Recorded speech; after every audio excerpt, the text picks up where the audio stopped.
Lost button.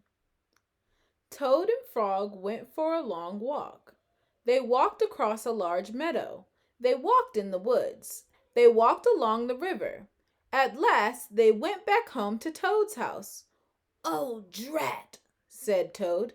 "Not only do my feet hurt, but I have lost one of the buttons on my jacket."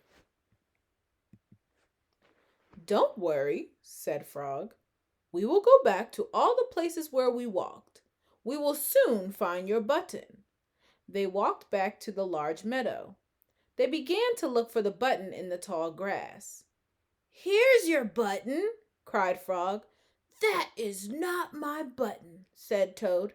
"That button is black. My button was white." Toad put the black button in his pocket. A sparrow flew down. "Excuse me," said the sparrow. "Did you lose a button? I found one." "That is not my button," said Toad. "That button has 2 holes. My button has 4 holes." Toad put the button with 2 holes in his pocket.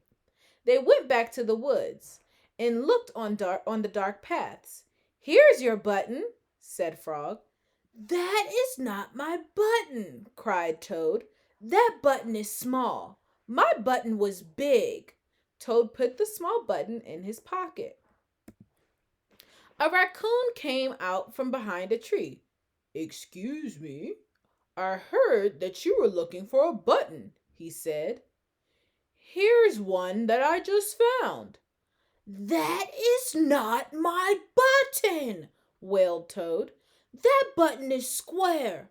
My button was round." Toad put the square button in his pocket. Frog and Toad went back to the river. They looked for the button in the mud.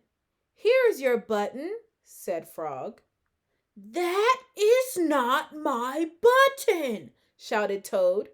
"That button is thin. My button was thick." Toad put the thin button in his pocket. He was very angry. He jumped up and down and screamed, "The whole world is covered with buttons, and not one of them is mine." Toad ran home and slammed the door. There, on the floor, he saw his white, 4-holed, big, round, thick button. "Oh," said Toad, "it was here all the time. What a lot of trouble I have made for Frog." Toad took all of the buttons out of his pocket. He took his sewing box down from the shelf.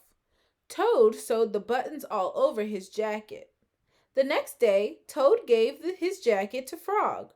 Frog thought that it was beautiful. He put it on and jumped for joy. None of the buttons fell off. Toad had sewed them on very well.